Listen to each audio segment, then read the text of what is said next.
jangan kejar pujian, perkenanan, pengakuan, disukai, dikagumi oleh manusia. Yang paling penting dalam hidup ini memastikan hidup kita ini dikenan Tuhan. Berhenti berusaha menyenangkan semua orang. Katakan it's impossible. Anda mau sebaik apapun, nggak mungkin bisa nyenengin semua orang. Kita harus mengerti kapan berkata tidak. Stop trying to please everyone. Hindari rasa haus penerimaan dari orang lain. Hindari mencari pengakuan dari orang lain. Kita nggak butuh validasi dari semua orang. Dengar, Anda akan menjadi kecewa kalau pujian, pengakuan, validasi dari manusia yang Anda cari. Kalau Anda tuh punya prinsip, integritas. Orang nawarin Anda duit, orang nawarin Anda posisi, orang suap Anda akan bilang no. Disampaikan khotbah tentang berani berkata tidak.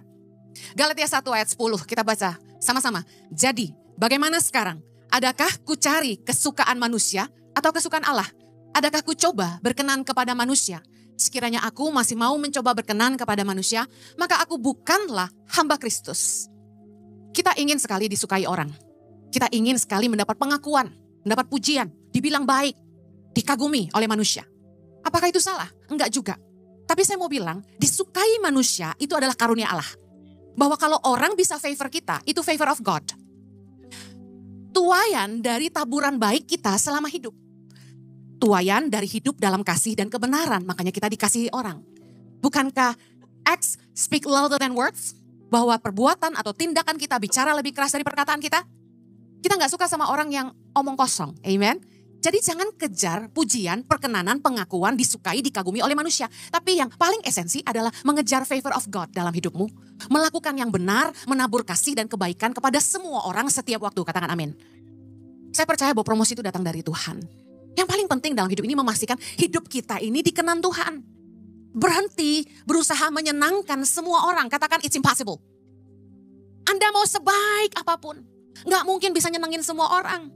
Selera makan aja beda-beda, bener gak? Selera warna aja beda-beda. Ada yang bilang warna coklat gak bagus. Saya termasuk orang yang gak favor warna coklat, tapi karena kewajiban dress code gereja, hari ini coklat hitam. Saya mau bilang bahwa kita harus mengerti kapan berkata tidak. We have to know when to say no. Know when to say no. Katakan sama-sama, know when to say no. Stop trying to please everyone. Hindari rasa haus penerimaan dari orang lain. Hindari mencari pengakuan dari orang lain. Kita nggak butuh validasi dari semua orang. Dengar, Anda akan menjadi kecewa kalau pujian, pengakuan, validasi dari manusia yang Anda cari. Beberapa orang yang mendekati saya menjadi kecewa sama saya karena merasa saya kurang validasi mereka. Masa saya udah bantu Bu Heni begini begitu, nggak dihargai katanya gitu. Sedangkan gini, saya bukan orang yang manis di mulut. Yang cari muka sama orang, yang bakal pintar ngambil hati kamu. Saya itu kalau bilang terima kasih, satu kali berarti saya benar-benar bilang itu terima kasih. Tapi ada orang yang ngerasa itu gak cukup. Ada orang yang saya udah posting di Instagram saya, posting di Instagram story dengan ucapan orang ini baik, orang itu baik. Nanti yang lain ngiri, kok gua enggak gitu. Jadi pusing juga sama manusia yang gak tulus kadang-kadang. Saya percaya kita akan jadi kecewa kalau yang kita kejar itu pengakuan, pujian dari manusia. Dan saya sebagai hamba Kristus gak mau terjebak mencari kesukaan manusia. Saya harus menyukakan Tuhan. Makanya kadang-kadang orang bilang sama saya, Bu Heni terlalu tegas. Kadang-kadang suami saya juga gak suka waktu saya tegas. Suami saya pasang badan dan bilang gini sama pengerja yang terluka sama saya. Maaf kalau Bu Heni terlalu tegas. Saya bilang enggak, jangan minta maaf. Sebagai pemimpin, gembala harus berani ngomong, kamu salah. Kita gak peduli dia miskin, dia kaya, benar gak? Kalau karena dia kaya kita gak berani tegur dia sementara dia bikin bonyok istrinya. I'm sorry man, you're in the wrong church. Saya akan duduk dan bilang begini, kamu harus bertobat. Mukulin istrimu itu gak bisa disahkan. Oh saya gak takut orang sakit hati. Karena Yesus aja kalau ngomong sama orang Farisi belak-belakan, lu ular beludak, bener gak? Kita gak perlu cari muka sama manusia, yang kita perlu dia diselamatkan. Syukur kalau dia mau tobat. Saya gak bisa pura-pura manis kalau saya tahu istrinya nangis. Suaminya nangis. Kan zaman sekarang harus adil katanya. Gak cuma laki-laki, perempuan juga. Saya percaya bahwa bersikap diplomatis di waktu-waktu tertentu itu perlu. Ya dong? Ngerti gak diplomatis? Ngomongnya kudu muter-muter manis-manis. Tapi saya percaya bahwa ketegasan juga penting. Apalagi kalau itu esensi. Nggak ada kompromi kalau itu bicara soal kebenaran. Nutupin, tipu-tipu, nggak bisa. you have to know when to say no. Orang yang haus pengakuan dan sungkanan, tidak berani menolak dan berkata tidak, hidupnya yang pertama akan buang-buang tenaga. Kenapa? Capek ngurusin yang bukan urusannya. Bro, lu bisa tolongin gua nggak? Bro, gua lagi ada begini-begini, lu bisa bantu nggak? Nanti dulu. Kita mesti ngerti prioritas kita. Jangan sampai gini, kerjaan kita sendiri belum beres, kita ngurusin urusan orang. Sometimes berapa banyak dari kita yang ngecewain keluarga kita, pasangan kita, gara-gara kita sungkan nolak ajakan orang. Kadang-kadang kita kan bilang gini, itu kan bukan urusan kamu. Ngapain lu ngurusin? Ya gak enak lah. Wow, percayalah Anda akan buang-buang tenaga ngurusin yang bukan urusanmu, ngurusin yang bukan bagianmu. Buang waktu mengerjakan yang seharusnya bukan bagian kita gitu. Saya tegas banget, saya dulu waktu pertama-tama WhatsApp ada, berbagai grup nginvite saya. Grup pendeta ini, grup pendeta itu, grup misi ini, grup NTT, wah ngundang saya semua. Handphone tuh, teng. Percayalah saya sering banget select all, read all. Makanya banyak yang bablas gak kebaca. Saking udah kesel, ini banyak banget sih grupnya gitu. Kemudian Tuhan kasih saya hikmat. Know when to say no. Gak semua hal kamu harus terlibat. Kamu harus ngerti panggilanmu, ngerti fokusmu, ngerti bagianmu. Ya udah, saya left group semua. Left. Pada kecewa, Bu Henny left group, bodoh. Saya mencari perkenanan Tuhan, bukan manusia. Kalau gak hidup kita disibukin ngurusin yang bukan urusan kita. Buang waktu. Dan yang paling parah, buang duit, buang uang. Di Yayasan Tangan Pengharapan, saya bikin SOP. Kita punya mobile klinik di pedalaman NTT, di Pulau Timur. Kenapa di sana? Karena di sana saya menemukan banyak ibu-ibu hamil mati. Anak-anak kecil panas mati. Kemudian banyak yang sakit dan gak bisa berobat. Karena rumah sakit jauh. Dan untuk naik ojek aja mereka gak punya uang. Puskesmas kosong. Akhirnya kami memutuskan bikin mobile klinik itu 2013. Dan di sana kami bekerja membantu desa-desa yang sungguh-sungguh membutuhkan. Mobil kita udah hanyut satu karena nyebrang sungai. Naik gunung, pokoknya ke pelosok-pelosok yang membutuhkan. Anak-anak kurang gizi. Disitulah kami mencari desa-desa yang butuh dibantu untuk feeding and learning centers kami. Nah, Bapak Ibu, banyak orang sakit datang kepada Tangan Pengharapan. Dan nama yayasan pasti didatangin orang susah banyak ya. Ada yang minta bantuan dana cuci darah dan kanker. Saya berkata tidak. Ditanya, kenapa tidak? Saya bilang gini, setiap yayasan punya fokusnya. Bagian kami ngurusin orang yang hidup tuh banyak. 9.000-an anak di seluruh Indonesia. Belum lagi ratusan guru di seluruh Indonesia.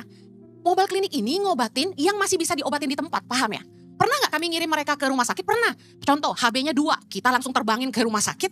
Mereka di infus dengan darah ya, transfusi darah. Nah saya kasih tahu, kita urusin SKTM, surat keterangan tidak mampu. Karena zaman itu belum ada BPJS. Nah banyak yang gak mampu, kami masih bisa nolong kalau itu urusannya BPJS. Tapi kalau harus pengobatan kanker yang terus menerus dan sangat mahal. Kemudian cuci darah yang terus menerus dan biayanya mahal. Sorry, kami gak sekaya itu. Pencari dana masih cuma saya sama suami saya. Kalau udah kaya mah gak jualan batik kan? Ya gak sih? Hah? Bener gak sih? Gak perlu bawa tur ke Israel dong. Di jalan ngomong tangan pengharapan. Dikira gak capek bawa tamu jalan terus? Kenapa gak suruh orang lain aja? Saya tinggal berangkat, khotbah, pulang. Enak kan? 1 kali trip cukup 5 hari pulang. Enak gak tuh? Tapi sepanjang jalan saya bangun hubungan sama tamu-tamu yang ikut cerita tentang Tangan Pengharapan. Yang udah pernah ikut pasti tahu. Karena pergerakan Tangan Pengharapan ini membutuhkan dana yang tidak sedikit. Dan kita gak punya konglomerat di belakang kita. Saya kasih tahu, kalau kita gak ngerti prioritas kita akan buang duit. Bukan saya bilang sia-sia. Buang uang yang bukan jadi bagian kita. Kan ada yayasan lain yang fokusnya bukan pendidikan, cuma kanker. Ya kan? Mereka cuma ngurusin pasien kanker, donaturnya cuma support pasien kanker. Spesifik banget gitu loh. Lah kita kan enggak, kita pendidikan yang utama. Gizi baru kesehatan pemberdayaan masyarakat gitu.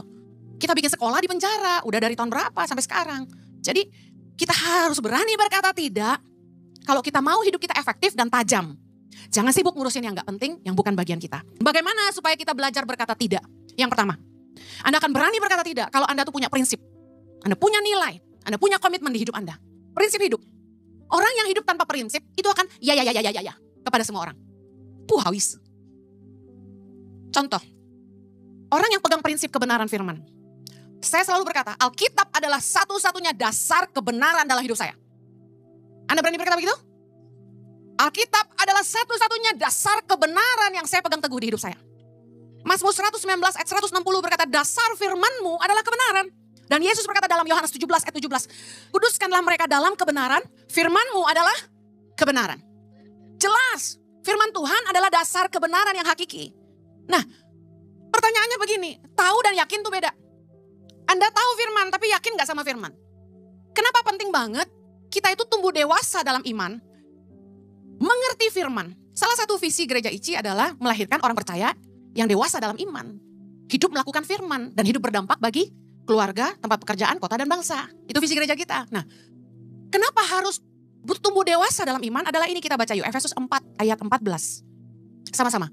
Sehingga kita bukan lagi anak-anak yang diombang-ambingkan oleh rupa-rupa angin pengajaran, oleh permainan palsu manusia dalam kelicikan mereka yang menyesatkan. Tetapi dengan teguh berpegang kepada kebenaran di dalam kasih, kita bertumbuh di dalam segala hal ke arah Dia, Kristus yang adalah kepala. Nilai kebenaran yang Anda pegang teguh, yang Anda yakini dengan sungguh-sungguh, yang Anda pahami, Anda yakini, gak cuma sekedar dengar, akan membuat Anda tidak mudah diombang-ambingkan oleh pengajaran sesat.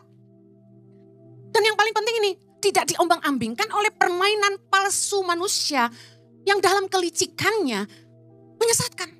Aduh, manusia itu penuh kepalsuan. Manis di bibir, lain di hati. Bisa bikin cerita bohong yang meyakinkan orang. Dan kita tuh bisa tanpa sadar dibujuk untuk ngikutin mereka tanpa kita tahu niat jahat mereka. Tapi kalau Anda ngerti kebenaran firman Tuhan, Anda dewasa. Dewasa tuh gini, cara pikirmu tuh udah firman. Pertimbangan hatimu tuh udah firman. Saking Anda ngelotok baca firman Tuhan dan hafal firman, Anda tidak perlu tanya pendeta, Anda tahu yang mana yang benar dan mana yang salah. Ibrani 5 ayat yang ke-14 berkata gini, makanan keras adalah untuk orang-orang dewasa yang karena mempunyai panca indera yang terlatih untuk membedakan yang baik daripada yang jahat. Kalau kita tuh udah katam sama firman, bahasanya gitu, kita tuh kayak udah otomatis tahu ini benar ini salah gitu loh. Standarnya udah ada gitu. Jemaat harus dewasa. Jangan cuma puas dengar khotbah, tapi paham firman. Makanya gereja ICI punya Bible study 2 minggu sekali. Ikutlah, cuma tinggal nyalain Zoom. Sambil masak bisa, sambil makan bisa, di toilet bisa, denger aja. Nambah-nambah ilmu. Nah yang paling penting kalau dengar khotbah gini, tuh malam direnungin. Catat yang penting-penting yang jadi pewahyuan, diingetin. Kalau bagian yang bercanda-bercanda gak usah dicatat. Herannya jemaat lebih ingat yang bagian bercandanya. Makanya pendeta tuh gak boleh banyak bercanda ya. Nah, Anda akan berani menolak dosa. Anda akan berani menolak hal-hal yang tidak berkenan kepada Allah kalau Anda itu yakin dengan kebenaran yang Anda pegang.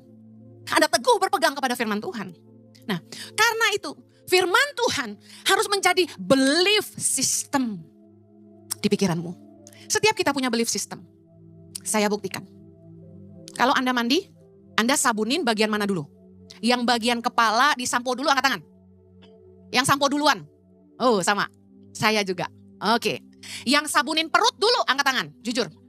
Kayak anak kecil ya. Sabunin perut dulu, angkat tangan. Loh kok dada? Ah, malu-malu kucing. Yaudah. Sabunin tangan dulu, angkat tangan. Ada beberapa. Yang sabunin muka duluan, angkat tangan. Iya, oke. Belief system tiap orang membuat kita melakukan segala sesuatu dengan cara yang berbeda. Kenapa saya keramas duluan? Karena saya pikir dari atas turun ke bawah. Jadi biar yang kotor turun duluan. Tapi biasanya sebelum mandi saya cuci muka dulu. Karena nyuci muka ini gak boleh pakai air panas. Bisa taucoan dan cepat kering, keriput kulitnya. Jadi kalau cuci muka air dingin Bapak Ibu. Nah jadi sebelum mandi saya biasanya pakai air dingin cuci muka dulu. Kemudian kalau saya mandi baru saya keramas dulu, baru sabun badan. Enggak perut duluan. Nah, belief system membuat kita melakukan hal-hal berbeda. Ada yang gini, kalau makan ada yang pakai tangan, ada yang pakai sendok garpu. Again, belief system. Ada yang merasa kalau pakai tangan jorok. Ada yang suka pakai tangan berkata nikmat. Kan saya cuci tangan, makanya saya kalau makan, saya gak suka orang salamin saya. Kenapa? Kudu cuci tangan. Karena gue mau makan pakai tangan. Hafalin ya kalau ketemu lagi di restoran jangan salaman, gini aja ya. Karena kalau saya cuci tangan, saya siap makan. Paling kesel udah cuci tangan, diajak salaman. Kan gue masih kudu cuci tangan lagi gitu kan. Nah ini belief system. Cara berpikir orang ditentukan oleh keyakinan dalam pikiran. Belief system artinya keyakinan dalam berpikiran. Kalau Anda menanamkan firman Tuhan menjadi belief system di dalam pikiran Anda, cara Anda mikir tuh udah ngikutin firman. Oke, misalnya contoh, Anda tahu bahwa kalau bohong itu salah, bohong itu dosa. Anda kalau ditanya sama orang, lu tahu gak ini. Kalau Anda percaya di belief systemmu, bohong itu dosa. Kalau Anda tidak tahu, Anda akan berkata tidak tahu. Iya, Anda akan bilang ya. Kalau tidak, Anda tidak akan bilang tidak. Pernah satu kali, saya lupa perusahaan apa datangin saya, yang saya tahu pelayanannya tuh gak bagus gitu. Dia bilang gini, Bu Heni, saya mau rekam Ibu Heni untuk promosi di Instagram saya. Tolong dong kasih kesaksian tentang pelayanan kami. Apa yang saya lakukan? Saya bilang gini, kamu akan menyesal kalau saya katakan ini.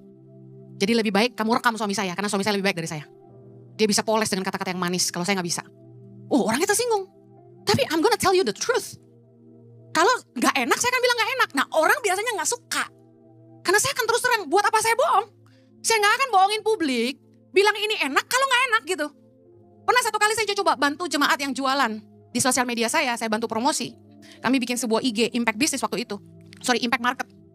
Nah, sebelum dipromosi, saya pesan. Ada satu roti yang, saya lupa roti apa. Begitu saya cobain selai serikayanya, gak enak banget. Saya gigit sekali, saya buang, saya lepeh. Bayangin. Prinsip hidup saya, daripada gak enak jangan ditelan. Kenapa? Gendut-gendutin mulut gak enak. Rugi 2 kali, 3 kali. Bayar, mulut gak enak, perut gendut. Ngecilin perut paling susah Bapak Ibu. Nah, saya langsung bilang gini, wah ini boleh aja kalian promosiin di Instagram itu, tapi saya gak akan promosiin. Karena saya punya prinsip, jangan nipu orang. Jangan bohongin orang. Bagus bilang bagus, jelek bilang jelek. Saya paling hati-hati merekomendasi orang. Banyak yang datengin saya, Ciheni cariin dong pembantu buat di rumah saya. Ciheni cariin dong pengasuh. Mentang-mentang gue sering ke pedalaman cari tenaga kerja lewat saya. Gue buka juga nih agent TKW, TKI gitu ya. Lumayan datang income buat YTP. Saya kasih tahu. Saya bilang gak mau.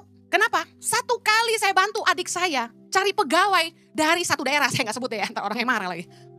Waduh dia nyolong. Bandel, jahat. Yang ada adik saya teleponin saya terus. Lu gimana sih kasih orang kayak gini. Saya bilang gini, gue cuma bantuin lu, jangan nyusahin gue. Balikin aja, udah gak pusing. Sejak hari itu, never again. No way. Listen, keyakinan dalam pikiran kita akan menentukan action kita. Anda akan berbuat, bersikap, bertindak sesuai dengan belief system Anda. Dan pastikan Anda pegang prinsip kebenaran firman Tuhan kuat-kuat. Tanamkan itu dalam belief systemmu sehingga setiap tindak tandukmu Anda pegang prinsip firman dan Anda tidak gampang diombang-ambingkan. Kalau Anda tahu itu tidak sesuai kebenaran, Anda berkata tidak. Kalau kita percaya bahwa makan daging yang diproses itu tidak sehat, minum minuman yang mengandung pewarna dan pengawet itu tidak sehat, Anda yakin? Anda tetap makan dan minum? No. Saya kalau di restoran, di hotel, saya skip yang namanya daging-daging ham. Karena saya tahu itu gak sehat. Jangan rakus. Kalau memang tahu gak sehat, jangan dimakan. Amen. Cuma beberapa hal yang saya pikir sekali-kali bolehlah seperti mie goreng. Sekali-kali. Gitu. Nah, prinsip hidup berintegritas contohnya. Firman Tuhan berkata tentang orang integritas dalam Mazmur 15. Keren banget. Mazmur Daud, Tuhan siapa yang boleh menumpang di dalam kemahmu? Siapa yang boleh diam di gunungmu yang kudus? 2, sama-sama baca. Dia yang berlaku tidak bercelah, yang melakukan apa yang adil, dan yang mengatakan kebenaran dengan segenap hatinya, yang tidak menyebarkan fitnah dengan lidahnya, yang tidak berbuat jahat terhadap temannya, dan yang tidak menimpakan celah kepada tetangganya, yang memandang hina orang yang tersingkir, tetapi memuliakan orang yang takut akan Tuhan, yang berpegang pada sumpah walaupun rugi, yang tidak meminjamkan uangnya dengan makan riba, tidak menerima suap melawan orang yang tak bersalah. Dia siapa yang berlaku demikian tidak akan goyah selama-lamanya. Katakan amin. Nanti pulang, bingkai ini ayat dan tempel di rumahmu dan hidupi sungguh-sungguh. Anda tidak perlu takut mendengar berita dunia makin susah. Karena janji firman Tuhan, orang yang seperti ini tidak akan goyah selama-lamanya. Katakan amin. Dengar baik, orang yang berintegritas itu bisa dipegang omongannya. Kalau Anda tuh punya prinsip, integritas. Orang nawarin Anda duit, orang nawarin Anda posisi, orang suap Anda akan bilang no. Siapa yang gak butuh duit, betul gak? Di saat Yayasan Tangan Pengharapan sedang kesusahan, saya didatangi orang yang bilang gini, Bu Heni, saya mau transfer uang buat Tangan Pengharapan lewat luar negeri. Dari luar negeri akan transfer ke rekening Tangan Pengharapan itu 13 miliar dia bilang. Nanti ibu ambil 5 miliar buat Tangan Pengharapan, 8 kasihin saya. Saya ini bukan orang yang paham dunia-dunia begituan. Tapi saya tahu ini gak beres. Tangan Pengharapan itu diaudit setiap tahun sama public accountant. Kita punya accountability, bahkan oleh Kemensos kita diaudit, kementerian semua audit kita. Jadi saya bilang, wow, nanti ditanya 8 miliarnya dikemanain, betul gak? Saya gak mau, saya bilang no sorry. Saya butuh duit, tapi saya pegang prinsip integritas. Gak boleh dong.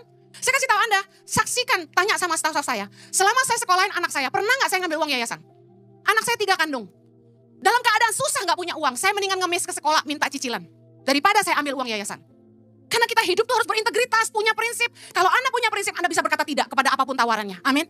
Saya punya komitmen, kalau udah menggembalakan gak boleh khotbah keliling lagi. Saya diundangin, konglomerat yang punya mall ini, yang punya mall itu. Saya diundang sama gereja besar, saya diundang sama orang-orang kaya, perusahaan besar. Saya udah pernah cerita, sampai dinego per ibadah 10 juta. Sekali datang 50 juta, 100 juta deh sekali khotbah. Saya gak mau, bukan sombong, bukan gak butuh duit, tapi punya prinsip. Waktu saya udah habis buat ngurus keluarga, tangan pengharapan, dan jemaat ICI. Kalau saya punya waktu mendingan saya kasih buat jemaat sendiri, amin. Kemarin baru ditantang lagi sama salah satu orang kaya. Bolehlah sekali-sekali ngisi di gereja saya, mereka punya gereja. Saya bilang, enggak, sorry Pak, kalau saya ada di Jakarta saya harus di ICI. Enggak bisa Pak. Kita harus berani berkata tidak. Dan syaratnya gini, kamu harus punya prinsip. Supaya enggak diombang-ambingkan. Kamu mesti pegang kebenaran firman, amin. Prinsip hidup dalam kebenaran lagi apa? Bijak memilih teman. 1 Korintus 15 ayat 33 berkata, janganlah kamu sesat. Pergaulan yang buruk merusakkan kebiasaan yang baik. Itu kebenaran firman, ya kan? Tapi kebanyakan kita, gak enak lah masa ninggalin temen. Zaman gue bandel masa gue tinggalin. Saya jujur, udah banyak teman-teman yang saya tinggalin di hidup saya. Teman-teman yang saya dulu ngumpul, akrab, saya udah gak main sama dia. Saya tetap mengasihi dia, kalau ketemu saya tetap baik. Tapi untuk akrab tidak lagi, nongkrong enggak lagi. Why? Punya prinsip. Pergaulan yang buruk merusak kebiasaan yang baik. Anda harus berani berkata tidak kepada gosip. Salah satu penyakit orang Kristen adalah tukang gosip. Suka jelekin orang, suka fitnah orang, ini musuh besar. Jangan izinkan fitnah, gosip ada di hidupmu, di keluargamu. Ini menghancurkan. Amen. Saya kalau udah diajak gosip, saya langsung bangun. Kalau ada yang bahas, ada pengerja yang bikin salah, itu bukan gosip. Mereka cerita sama saya.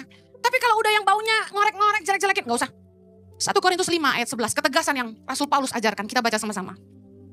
321, tetapi yang kutuliskan kepada kamu ialah supaya kamu jangan bergaul dengan orang yang sekalipun menyebut dirinya saudara adalah orang cabul, kikir, penyembah berhala, pemfitnah, pemabuk, atau penipu.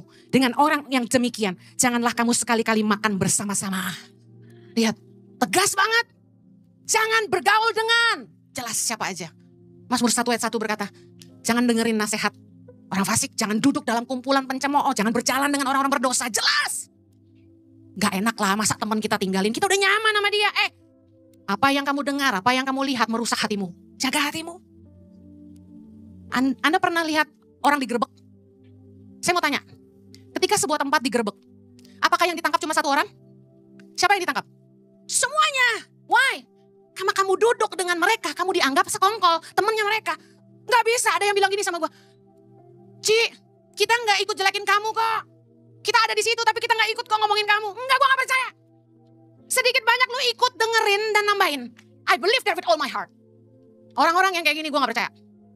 Sorry, Anda akan merusak hubungan yang harusnya Anda hargai. Ketika Anda duduk dengan orang yang justru menyakiti orang itu. Benar gak? Value apa yang Anda pegang? Anda harus pegang prinsip. Saya punya prinsip satu lagi yang gak kelar dibagiin. Hidup gak boleh jadi beban. Dari kecil saya kerja. Dari umur 18 tahun saya udah gak minta uang sama orang tua. Saya pegang satu prinsip, gue gak boleh punya mental pengemis. Gue gak boleh males. Gue gak boleh nyusahin orang. Gue gak boleh aji mumpung. Gue harus hidup jadi berkat. Kemana saya pergi, saya gak pernah ninggalin utang. Saya gak pernah berhutang budi sama orang. Orang baik sama saya balas lebih baik lagi. Jadi kalau ada orang yang berani bilang gini sama saya, dia gak tahu terima kasih, gue udah baik sama dia. Sorry, gue juga baik sama lu. Hidup ini gak boleh jadi beban. Jangan sampai kita dibilang gak tahu balas budi. Jadilah orang yang tahu balas budi. Amen. Kalau Anda mau jadi orang yang bisa belajar berkata tidak, punyalah prinsip. Peganglah komitmen teguh-teguh. Dan ingat, kebenaran harus jadi prinsip yang Anda pegang teguh dalam hidup Anda. Jadi belief system di kepala Anda. Yang mau berkemenangan katakan amen.